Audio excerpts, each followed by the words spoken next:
Hello students, आज हम देखने वाले हैं कैसे लास्ट ईयर जेईई मेन के 27 जनवरी के मॉर्निंग शिफ्ट में कुछ ऐसे आसान क्वेश्चन आए थे जिससे आप 24 मार्क्स आसानी से स्कोर कर सकते थे। तो चलिए देखते हैं वो क्वेश्चन कौन कौन से हैं।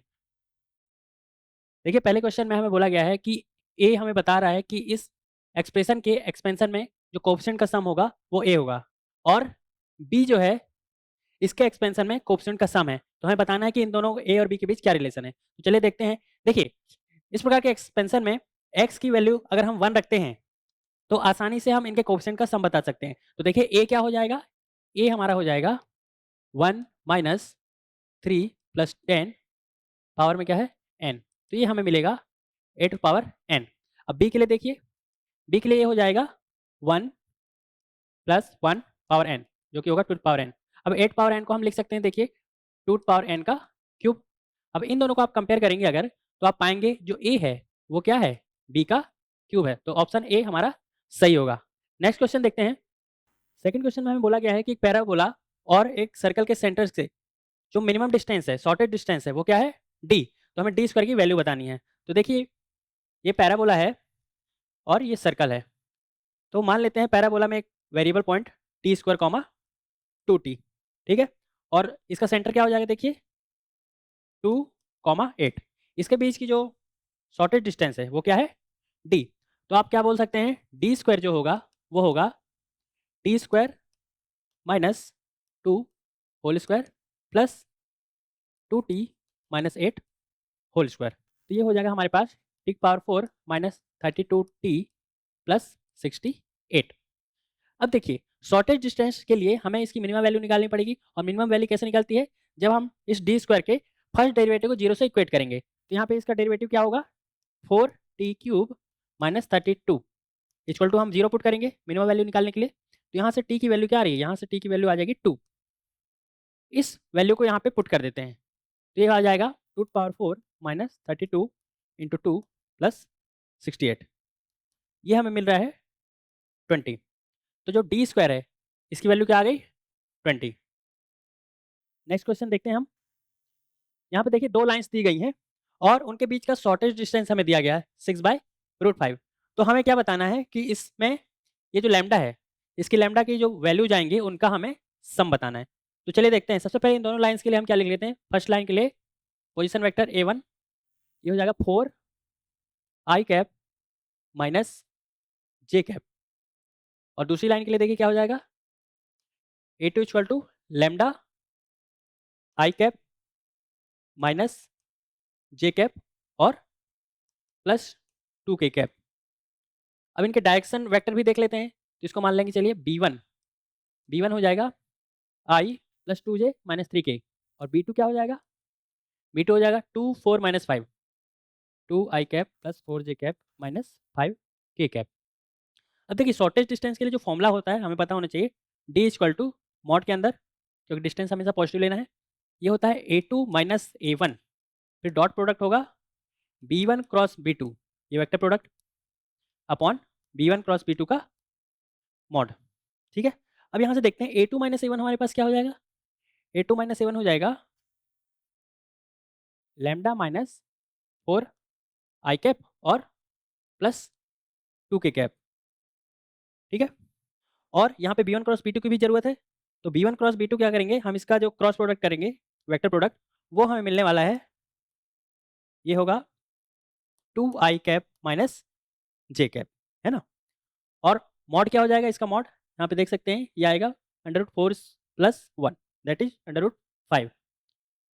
अब d की वैल्यू यहाँ से पुट कर लेते हैं 6/√5। और यहाँ पे देखिए, इनका डॉट प्रोडक्ट भी हम कर ही लेते हैं। तो ये क्या हो जाएगा, इसका और इसका dot product 2 into lambda minus 4, 2 into lambda minus 4। और b1 क्रॉस b2 का मॉड हमने अभी बताया √5। ये दोनों कट गए।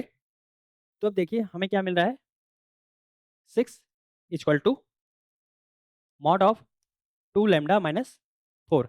अब मॉड हटाएंगे तो एक बार प्लस लेंगे, एक बार माइनस लेंगे। तो जब प्लस लेंगे तो लैम्डा की वैल्यू 7 आएगी, और जब इसको माइनस के साथ ओपन करेंगे तो लैम्डा की वैल्यू हमारे पास 1 आएगी।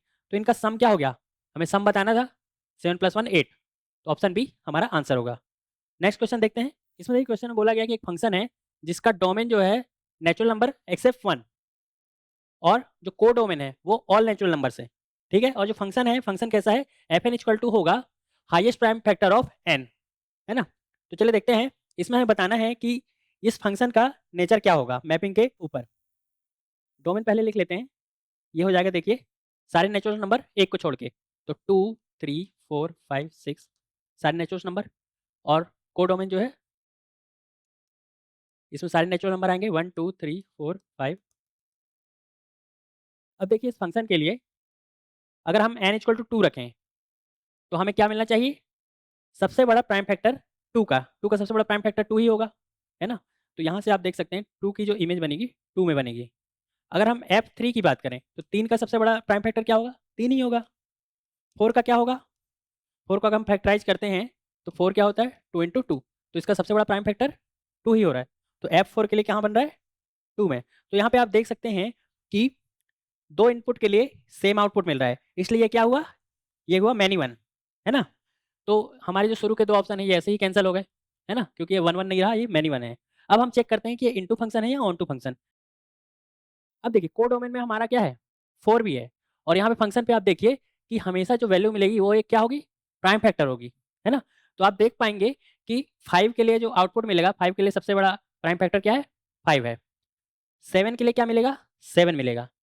तो हम देख सकते हैं कि 4 जो है ये किस प्राइम नंबर नहीं है, ये क्या है, कंपोजिट नंबर है, तो ये किसी का भी आउटपुट नहीं होगा। तो को डोमेन का ये एलिमेंट रेंज में शामिल नहीं हो रहा है। अब क्योंकि को डोमेन और रेंज आपस में बराबर नहीं है, इसलिए ये क्या होगा, ये इनटू फंक्शन होगा, तो ये ऑन टू फंक्शन भी नहीं होगा, तो हमारा ऑप्शन डी सही होगा। ये क्या हुआ, ये मैनी वन और इनटू फंक्शन हुआ।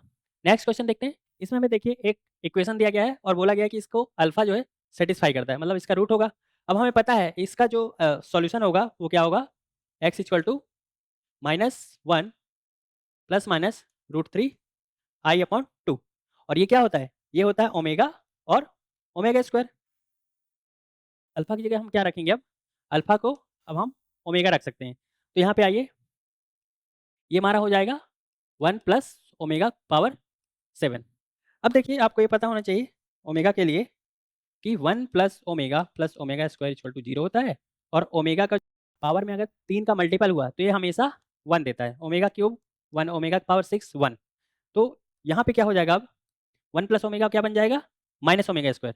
ये हमें मिला माइनस ओमेगा स्क्वायर, पावर 7 है, तो ये हो जाएगा माइनस ओमेगा पावर 14।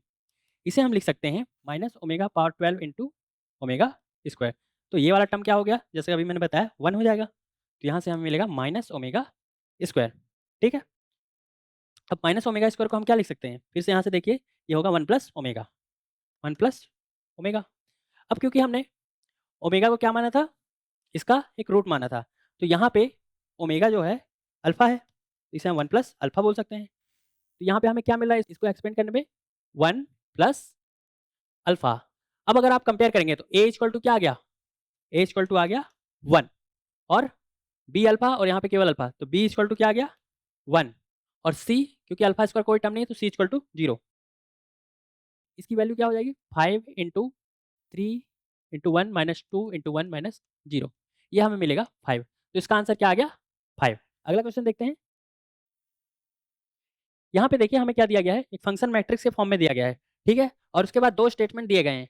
हाँ, पहला स्टेटमेंट बोलता है कि एफ ऑफ माइनस एक्स जो होगा वो क्या होगा, एक इनवर्स मैट्रिक्स होगा। इनवर्स मैट्रिक्स क्या होता है, अगर ए का इनवर्स मैट्रिक्स बी है तो इनके बीच जो रिलेशन होता है क्या होता है, दोनों का मल्टीप्लिकेशन, दोनों मैट्रिक्स का हमें एक यूनिट मैट्रिक्स देगा, है ना। तो हम चेक करते हैं ऐसा होता है कि नहीं। तो हम एफ ऑफ माइनस एक्स निकालेंगे, जहाँ जहाँ एक्स था हमने माइनस एक्स कर दिया। अब हम क्या करेंगे, एफ एक्स और एफ माइनस एक्स का मल्टीप्लिकेशन करेंगे तो हमें ये मिलेगा, तो ये हमारे पास आ रहा है, ये हो जाएगा 1, ये दोनों कट के 0 0, ये हो जाएगा 0 1, और वो 0 0 0 1।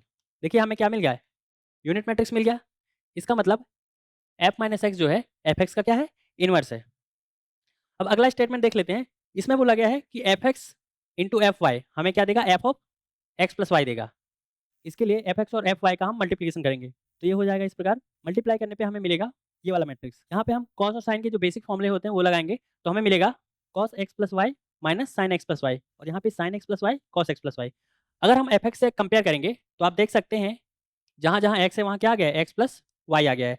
तो ये हमें ये बताता है, ये क्या मिला हमें, f of x plus y. और देखिए हमें यही बताया गया था स्टेटमेंट 2 में कि f x into f y हमें क्या मिल रहा है, f of x plus y. तो हम बोल सकते हैं दिए गए दोनों स्टेटमेंट्स क्या हैं, हमारे ट्रू हैं। तो स्टूडेंट्स आपने देखा कैसे लास्ट डे के पेपर में हम आसानी से 24 मार्क्स स्कोर कर सकते थे। इसी प्रकार के और भी क्वेश्चन के सॉल्यूशन देखने के लिए, पेपर का एनालिसिस देखने के लिए इस चैनल को जरूर सब्सक्राइब करें। Thank you.